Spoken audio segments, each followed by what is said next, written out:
날마다 솟는 샘물과 함께하는 오늘의 큐티 시간입니다. 10월 9일 목요일, 오늘의 말씀은 창세기 46장 28절에서 34절 말씀입니다. 야곱이 유다를 요셉에게 미리 보내어 자기를 고센으로 인도하게 하고 다 고센 땅에 이르니, 요셉이 그의 수레를 갖추고 고센으로 올라가서 그의 아버지 이스라엘을 맞으며 그에게 보이고 그의 목을 어긋맞춰 안고 얼마 동안 울매. 이스라엘이 요셉에게 이르되, 내가 지금까지 살아있고 내가 내 얼굴을 보았으니 지금 죽어도 좋거든. 요셉이 그의 형들과 아버지의 가족에게 이르되, 내가 올라가서 바로에게 아뢰어 이르기를, 가나안 땅에 있던 내 형들과 내 아버지의 가족이 내게로 왔는데 그들은 목자들이라 목축하는 사람들이므로 그들의 양과 소와 모든 소유를 이끌고 왔나이다 하리니, 바로가 당신들을 불러서 너희의 직업이 무엇이냐 묻거든 당신들은 이르기를, 주의 종들은 어렸을 때부터 지금까지 목축하는 자들이온데 우리와 우리 선조가 다 그러하니이다 하소서. 애굽 사람은 다 목축을 가증히 여기나니 당신들이 고센 땅에 살게 되리이다.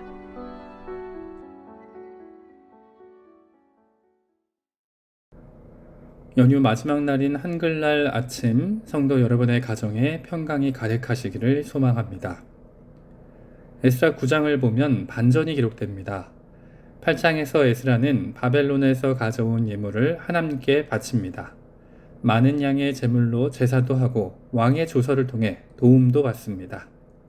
모든 일이 술술 잘 풀리는 것 같습니다. 그런데 9장의 에스라는 속옷과 겉옷을 찢습니다. 머리털을 뜯고 수염을 뽑으며 기가 막혀 앉아 있습니다. 그 이유가 무엇일까요? 그것은 이스라엘이 가증한 일을 행했기 때문입니다. 이방 여인을 아내로 또 며느리로 삼았기 때문입니다. 특히 누가 그 일에 앞장을 섭니까? 방백들과 고관들이 그랬습니다. 제사장들과 레위 사람들도 마찬가지였습니다. 백성의 지도자와 대표라는 사람들이 더욱 나서서 그랬습니다. 그래서 에스라는 기가 막혀서 머리털과 수염을 뜯고 있었던 것입니다.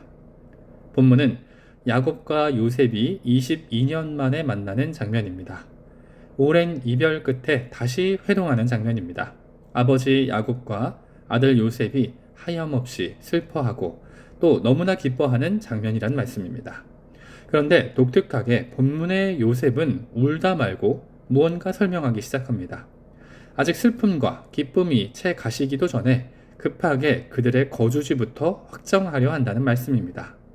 요셉은 왜 감정의 동요가 가시기도 전에 거주지부터 확정하려 했을까요? 혹시 잊으신 분이 계실지 몰라 다시 말씀드리면, 본문은 야곱의 족보입니다. 창세기 37장 2절에는 이런 말씀이 기록된다고 했습니다. 엘레 톨레도트 야곱, 야곱의 족보는 이러하니라. 즉 창세기 37장 이후에는 야곱과 그의 가족을 통한 역사와 구원사가 기록되고 있다는 말씀입니다. 그리고 생략되긴 했지만 어제 본문인 창세기 46장 8절은 이런 구절로 시작됩니다. 왜 엘레 쉐모 베네이 이스라엘. 해석하면 그리고 이것은 이스라엘 자손의 이름들이다. 즉 어제의 본문은 야곱의 자손들 70명을 기록하고 있다는 말씀입니다. 사실 이 족보를 볼 때 개인적으로 매우 호기심이 발동하는 구절이 하나 있습니다. 간략히 말씀드리면 베냐민의 아들이 10명이라는 사실입니다. 여러분, 이 문제를 어떻게 생각하십니까? 당시 요셉의 나이가 39살인데 베냐민의 아들이 어떻게 10명이나 될까 궁금하지 않습니까? 오늘 본문은 아니기에 간단히 두 가지 이론을 말씀드립니다. 첫째, 베냐민의 아들에는 애굽에 도착해서 낳은 아들과 이후 자손까지 포함한다는 견해입니다. 당시 베냐민의 나이가 30대라고 한다면 이것이 가장 현실적인 이론이라고 생각할 수 있을 것입니다. 다른 견해는 베냐민 역시 아버지 야곱처럼 여러 아내를 맞이했을 수 있습니다. 당시 조혼 풍습과 아버지의 편애를 생각하면 전혀 가능성이 없지는 않아 보입니다. 다만 성경이 정확히 말하지 않은 것을 추측하는 것에는 한계가 있습니다. 성경은 베냐민이 자손의 축복을 받았다는 사실을 족보 가운데 기록하고 있습니다. 이제 본문으로 돌아와서 본문은 야곱이 유다를 보내는 장면으로 시작합니다. 야곱은 유다를 가장 신뢰하고 있는 듯 보입니다. 본문 1절을 보면 야곱은 다른 여러 형제 가운데 유다를 미리 보내어 자신과 가족들이 갈 곳을 택하고 있기 때문입니다. 앞서 몇 차례의 사건을 겪은 후 야곱은 유다를 향한 믿음이 더욱 깊어진 것으로 보입니다. 그리고 고센 땅에 그들이 도착했을 때 멋진 수레가 한 대 도착합니다. 오늘날로 말하면 시골 작은 마을에 으리으리하고 삐까뻔쩍한 차 한 대가 딱 도착한 것입니다. 누가 타고 있었을까요? 네, 요셉입니다. 그리고 이후 장면은 마치 눈으로 보듯이 그려집니다. 요셉은 연로하신 아버지 야곱을 향해 달립니다. 그에게 자신을 보여드리려고 말입니다. 딱딱하게 굳었던 아버지 야곱의 표정에 생기가 돌기 시작합니다. 얼굴 전체로 연한 미소가 점점 퍼져갑니다. 야곱과 요셉은 서로 부둥켜 안고 한참을 웁니다. 한글로 얼마 동안 울매라고 번역하고 있지만 영어로는 a long time이라고 말합니다. 한참을 울었다는 이야기입니다. 아버지 이스라엘은 너무나 기뻐 말합니다. 너가 아직도 살아있고 내가 네 얼굴을 보았으니 이제야 나는 죽을 수 있겠다.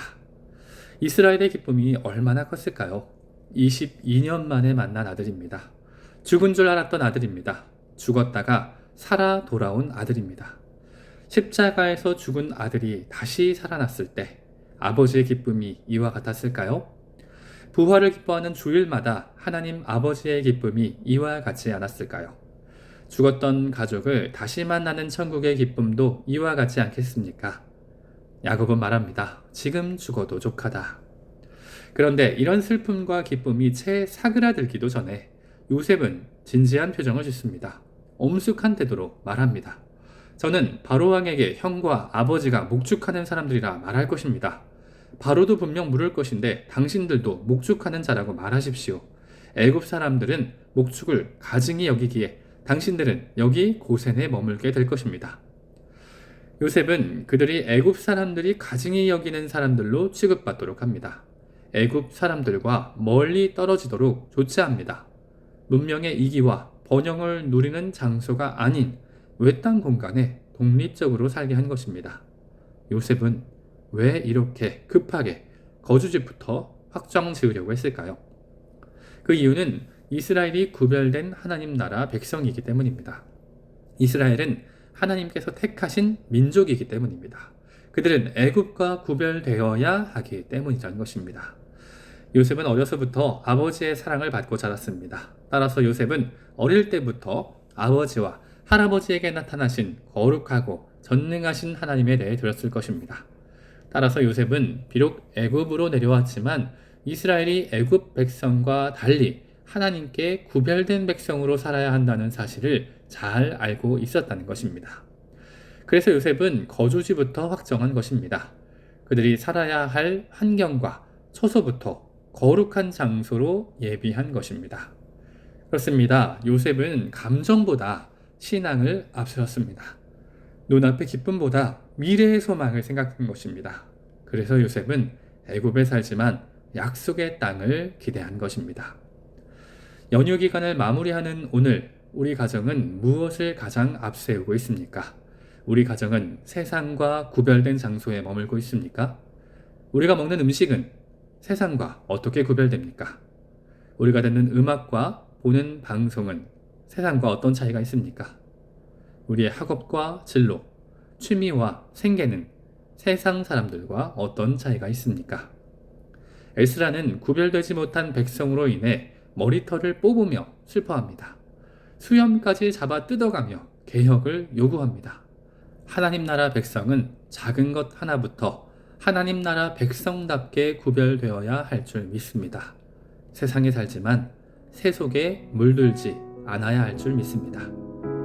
거룩한 백성답게 우리 가정과 교회를 하나님의 처소로 구별해 나가는 저와 여러분들 되기를 간절히 소망합니다. 함께 주님 가르쳐 주신 기도로 말씀을 마무리하고 개인적인 기도 제목과 자신이 속한 공동체를 위해서 또 한국교회와 세계 열방을 위해서 기도하길 원합니다. 하늘에 계신 우리 아버지, 아버지의 이름을 거룩하게 하시며 아버지의 나라가 오게 하시며 아버지의 뜻이 하늘에서와 같이 땅에서도 이루어지게 하소서.